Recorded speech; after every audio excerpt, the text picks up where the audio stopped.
আসসালামু আলাইকুম প্রিয় রাকিব চ্যানেলের শ্রোতাগণ বন্ধুরা, আশা করি আল্লাহর অশেষ রহমতে সবাই ভালো আছেন। এখন আমি আপনাদের একটি ঘটনা শোনাবো, যে জমজম কূপ ও কাবাঘর নির্মাণের ঘটনা। হযরত সাঈদ বিন জুবাইর রাদিয়াল্লাহু তাআলা হতে বর্ণিত, তিনি হযরত ইবনে আব্বাস রাদিয়াল্লাহু থেকে বর্ণনা করেন, একদা হযরত ইব্রাহিম আলাইহিস সালাম শিশুপুত্র ইসমাইল ও তার মা হাজেরাকে নিয়ে বের হলেন, এমন অবস্থায় যে হাজেরা তাকে দুধ পান করাতেন। অবশ্যই সেখানে কাবাঘর অবস্থিত। ইব্রাহিম আলাইহিস সালাম তাদের উভয়কে যেখানে নিয়ে এসে মসজিদের উঁচু অংশে জমজম কূপের ওপর অবস্থিত একটি বিরাট গাছের নিচে রাখলেন। সে সময় মক্কায় ছিল না কোনো জন মানব, ছিল না কোনো পানি ব্যবস্থা। তিনি একটি থলিতে খেজুর, একটি মশকে সামান্য পানি সহ তাদেরকে সেখানে রেখে ফিরে চলে যান। তখন ইসমাইল আলাইহিস সালামের মা পিছনে চলতে লাগলেন এবং বললেন, হে ইব্রাহিম, এই উপত্যকায় আমাদের রেখে আপনি কোথায় যাচ্ছেন? এখানে না আছে কোনো মানুষ, না আছে পানাহারের অবস্থা। তিনি এই কথাটি তাকে বারবার বলতে থাকলেন। ইব্রাহিম আলাইহিস সালাম তার কথায় কান না দিয়ে চলতে থাকলেন। অতঃপর হযরত হাজেরা জানতে চাইলেন, আল্লাহ কি আপনাকে এই কাজের নির্দেশ দিয়েছেন? তিনি বললেন, হ্যাঁ। যখন হাজেরা বললেন, তাহলে আল্লাহ আমাদেরকে ধ্বংস করবেন না। অথবা তিনি ফিরে আসলেন আর ইব্রাহিম আলাইহিস সালাম সামনে চললেন। চলতে চলতে যখন তিনি গিরিপথে বাঁকে পৌঁছালেন, সেখান থেকে স্ত্রী পুত্র তাকে দেখতে পাচ্ছেন না। শেষ সময় তিনি কাবার দিকে মুখ করে দু হাত তুলে দোয়া করলেন, হে প্রভু, আমি আমার স্ত্রী ও পুত্রকে চাষাবাদহীন বিরান ভূমিতে তোমার সম্মানিত গৃহে সন্নিকটে রেখে গেলাম, যাতে তোমার সম্মানিত তারা সালাত আদায় করতে পারে। তুমি কিছু লোকের অন্তরে তাদের প্রতি আকৃষ্ট করে দাও এবং তাদেরকে ফলাদি দ্বারা রুজি দান করো, যাতে তারা তোমার শুকরিয়া আদায় করতে পারে। এ দোয়া করে ইব্রাহিম আলাইহিস সালাম চলে গেলেন আর ইসমাইল আলাইহিস সালামের মা তাকে তার বুকে দুধ পান করাতেন আর নিজে সেই মশক থেকে পানি পান করতেন। অবশেষে মশকের পানি ফুরিয়ে গেল। তিনি পিপাসিত হলেন এবং তার শিশু পুত্রটি পিপাসায় কাতর করতে পড়ল।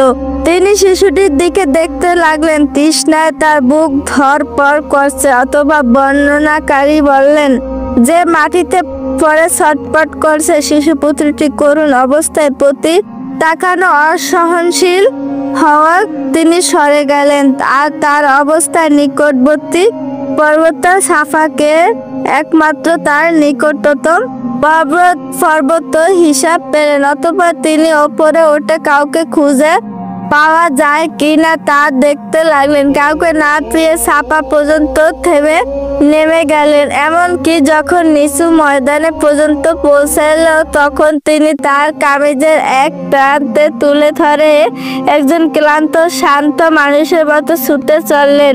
অবশেষে ময়দান অতিক্রম করে মারওয়া পাহাড়ের নিকট এসে তার উপর উঠে দাঁড়ালেন। অতঃপর এদিক সেদিক তাকালেন, কাউকে দেখতে পাননি না, কিন্তু কাউকে দেখতে পেলেন না। এমনকি 7 বার দৌড়াদৌড়ি করলেন। যতবার ইবনে আব্বাস রাদিয়াল্লাহু তাআলা বলেন, নবী করিম সাল্লাল্লাহু আলাইহি সাল্লাম বলছেন, এজন্যই মানুষ হজ ও উমরা এর সময় উক্ত পাহাড়ের মধ্যে 7 বার সাইদ করে থাকে।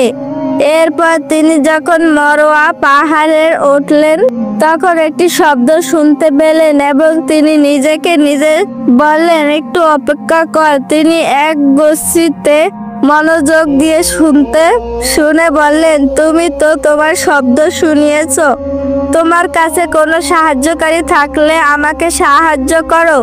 অতঃপর তিনি জমজমের নিকট একজন ফেরেশতা দেখতে পেলেন, যিনি নিজের পায়ের গোড়ালি বা ডানা দ্বারা মাটিতে আঘাত করলেন আর অমনি মাটি ফেটে পানি বের হয়ে গেল।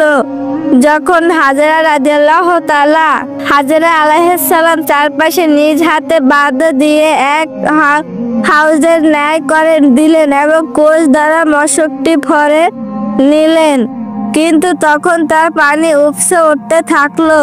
হযরত ইবনে আব্বাস রাদিয়াল্লাহু তাআলা বলেন, নবী করিম সাল্লাল্লাহু আলাইহি সাল্লাম বলেন, ইসমাইল মাকে আল্লাহর রহম করুন, যদি তিনি বাদ না দিয়ে বা কোষে ভরে পানি মশাকে জমা না করে জমজমকে ওইভাবে ছেড়ে দিতেন, তবে উহা একটি কূপ না হয়ে প্রবাহমান ঝর্ণায় পরিণত হতো। রাবি বলেন, অথবা তিনি পান করলেন এবং তার পুত্রকে দুধ পান করালেন।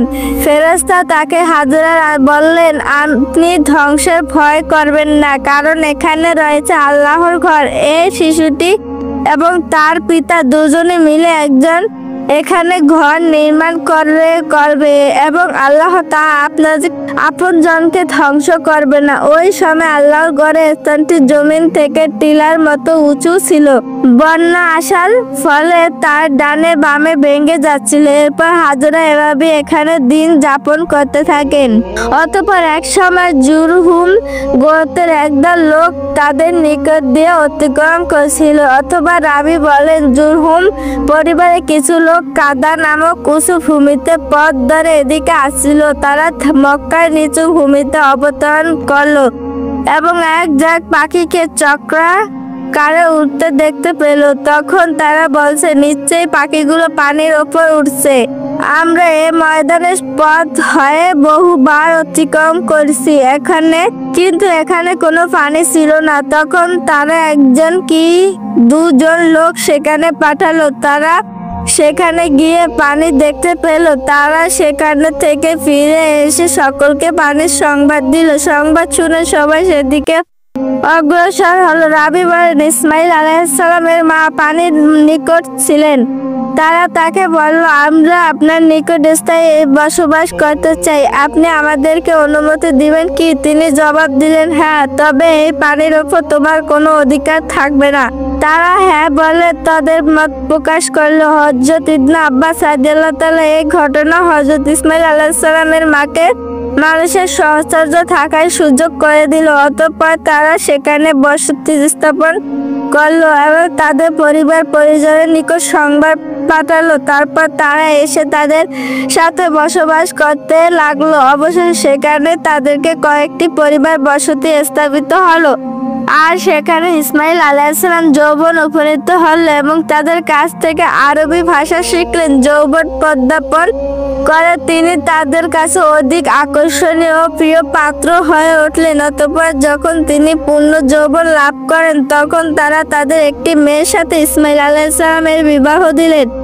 ইতিমধ্যে হাজরা মারা গেলেন। ইসমাইলের বিবাহের পর ইব্রাহিম আলাইহিসসালাম তার পরিত্যাগ ও পরিজনের অবস্থা দেখার জন্য এখানে আসলেন, কিন্তু তিনি ইসমাইল আলাইহিসসালামকে পেলেন না। তিনি ইসমাইল আলাইহিসসালামের স্ত্রীর নিকট তার অবস্থান সম্পর্কে জানতে চাইলেন। পুত্রবধূ বলল, তিনি আমাদের জীবিকার খোঁজে বেরিয়ে গেছেন।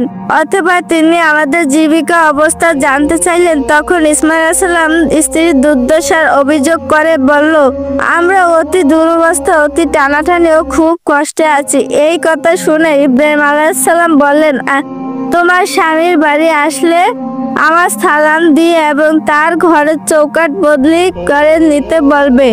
এরপর যখন হযরত ইব্রাহিম আলাইহিসসালাম বাড়ি আসলেন, তখন যেন কিছু আশ করতে পারলেন। তিনি বললেন, তোমার নিকট কোনো ব্যক্তি এসেছিল কি? স্ত্রী বলল, হ্যাঁ, আমাদের নিকট এরূপ একজন বৃদ্ধ এসেছিলেন, আমাকে আপনার সম্পর্কে জিজ্ঞাসা করেছিলেন। আমি তাকে আপনার খবর দেই। তিনি আমাকে জীবন জীবিকা কিভাবে চলছে তা জিজ্ঞাসা করছেন। তখন আমি তাকে বলি, আমরা খুব কষ্টে ও অভাবে আছি। ইসমাইল আলাইহিসসালাম বলেন, তিনি তোমাকে কোনো বিষয়ে ওসিয়ত করেছেন? তিনি বলেন, হ্যাঁ। তিনি তার সালাম আপনাকে দেওয়ার নির্দেশন প্রদান করেছেন এবং বলছেন, তোমার যা চৌকাঠ পরিবর্তন করে নিও। ইসমাইল আলাইহিসসালাম বলেন, উনি আমার পিতা, তিনি আমাকে তোমার পৃথক করে দেওয়ার নির্দেশ দিয়েছেন। তুমি তোমার আপনজনদের কাছে চলে যাও। অতঃপর তিনি তাকে তালাক দিয়ে অপর একটি মেয়েকে বিবাহ করলেন।